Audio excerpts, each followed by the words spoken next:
Hello and welcome to Business with a Twist, where I focus on the emotional aspects of business. I'm Tiana Speaks, and today I am here with Michelle Gambone and Jean Rodriguez, who are from the Unforgotten Haven. Could you tell me how you got started? Yeah. So we were founded by accident, but not a mistake. That's the theme with the Unforgotten Haven. We were established off of one homeless family living in a minivan. It was a woman, 8 months pregnant, with her 4 children and husband living in Carneys Point at a rest stop. And so we helped one family, and then we started collecting donations for them, and we ended up in renting a barn with no heat or electricity, where we stayed for 8 weeks before we filled the capacity. And then we moved to our current location. Where's your current location? We are at 100 South Black Horse Pike in Blackwood. Could you tell me how your organization has grown over time? Well, fast. We went from how many followers on Facebook? We have 35,000 followers on Facebook. So in 3 years we have established the Haven as it is, grown 27 different projects that we run simultaneously at the same time, and have 35,000 followers and 15 managers that help us manage the building on a weekly basis. Can you tell us about the work that your organization does and the programs that you have established? We provide non-perishable food, clothing, toiletries, diapers, wipes, formula, to the kitchenware, to any family in need. They can come in, pick whatever they need free of charge. We're not county-based, we're not state-based. Anybody can come in and take what they need. And then we also have our 27 different projects. Now, how do you help someone who doesn't have transportation and they need help or assistance? So normally they have to come to us because when we aren't working and our managers aren't working, because we all work full-time, they either have to get a ride for somebody to come in, or usually a lot of the families that come in are from referrals from agencies, so they bring them into us. Or they can have a family member come pick it up for them, or they can come in themselves with a driver, somebody that can bring them. So we have different options, whereas if they have a family member that can come pick it up and take it to them. We like the families to come to us because then they can pick out the stuff they want. So the children can pick out their own clothing, and the parents, if they need clothing, they can pick it out. So it's nicer for them, especially when there's a house fire. So they lose everything that they have, so they can come in and start fresh and get everything from brand new underwear to shoes and clothing and stuff, because they lose completely their whole entire life. So it's nice to have them come in. Can you tell me what differentiates you from other organizations? I didn't know whose turn it was.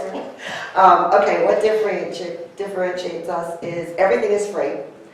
We don't charge any processing fees. We don't charge anything at all. Everything is free. All of our volunteers are completely volunteer-based. Nobody's paid any type of a salary. Everybody just comes and works out of the goodness of their heart.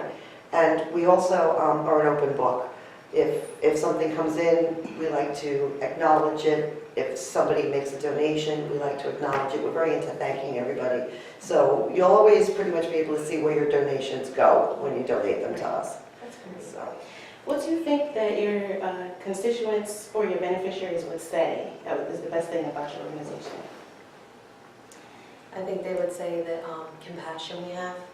So like when we hit the streets to go out to the homeless outreach, they're our friends. We hug them, we talk. We're not, here throwing sandwiches or anything like that, or throwing clothing on the floor. Everything is organized. We have tables. It's more dignified. Yeah, it's dignified. So we try to keep it as dignified as we can. Right. What is one of your biggest struggles in your day-to-day operations, trying to help so many people? I think it's basically time. Time, that's what I was going to say. Because even though we're working, there's a lot of behind-the-scenes stuff between service hour letters, and you get emails and inboxes and phone calls. So there's a lot of stuff that goes on behind the scenes to keep it going. Plus you're setting up, different organizations who we share with, because we're the hub. So we have 64 partnerships, and we're the middleman. So each of those organizations, as long as they're not selling anything or charging a processing fee, they come in and they can pull. And so it's difficult to do all of that work and try to run a nonprofit at the same time. If someone would like to help, are there any volunteer opportunities? Always, always, always. That's what's kind of neat about our organization too, is there's no paperwork. Anybody can just come in anytime that we're open. We tell everybody to check our hours on Monday mornings. And if you're free, you just come in and you can jump right in. The other thing that we try to do is we try to involve kids as much as we can. Because a lot of organizations, you need to be 16, 18 years old for your child to be able to start to volunteer. We do cookies for charity once a month where all kids can come together at a local church that lends us their kitchen and they bake cookies, sometimes 700, 800, 900 cookies at one time, and then they package them and we distribute them for our homeless outreach. So we get the kids involved that way. We have kids that come with us every Sunday to Philadelphia. I actually bring my own grandchildren because it's a very safe place where we go. But it's good because it gives the kids an opportunity to actually see firsthand the people that we help. So I think that's important to get the kids involved. Tell me, how has this impacted both of your lives? Wow. It's been an adventure. It just grew so quick, and we're together, like, even if we're not open, we're together all the time because we're constantly running. Like, when you ask if we deliver things, we still have emergencies. Like, there was these 2 children and their mother was just murdered in Millville, and so we did a collection for them. So we've already been down to the family.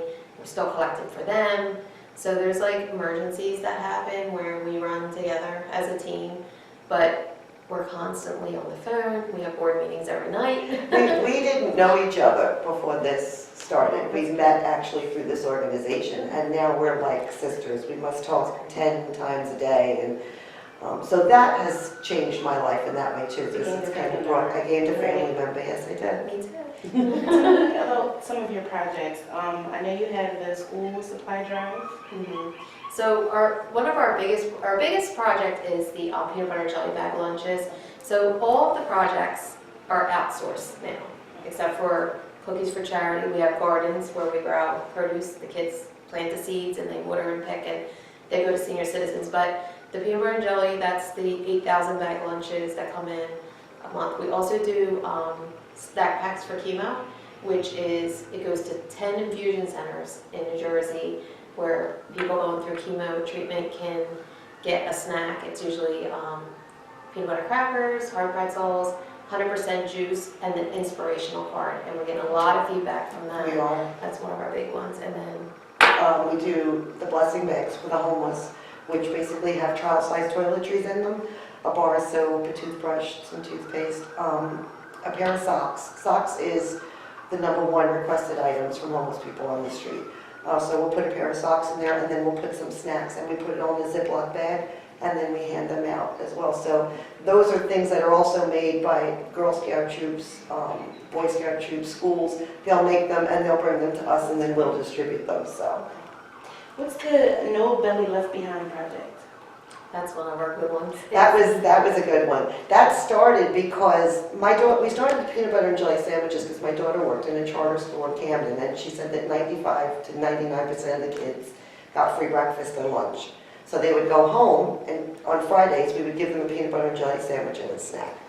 But then they found out that the kids were eating them on the schoolyard before they even left the school. So we found that there were families that needed a significant amount of food at home. So we take a canvas bag and we fill it up with pop-top things, mostly soups, stews, pasta, sauce, a jar of peanut butter, a jar of jelly, a whole bunch of oatmeal, things like that in a canvas bag that's kept at the school. And if the guidance counselor or the nurse feels that there's a child at home that doesn't have enough food, they'll send a bag home with that particular child. What's the Fairy Godmother Prom Boutique? That's our latest. So the That's Fairy a new Godmother project. Prom Boutique that actually was also not planned. We would distribute about 750 dresses a year to other organizations that had prom closets. And we would get them and distribute them. But we never got to see the girls getting the dresses or anything like that. So we have a friend that had a boutique and she got really sick with lupus and shut down. So she gave us all the dresses, $100,000 donation in brand new dresses. She gave us the furniture, light fixtures, everything. So we actually moved the dresses to a church for the Night to Shine for children with Down syndrome. They borrowed I think they only took about 15 of the over 100 dresses.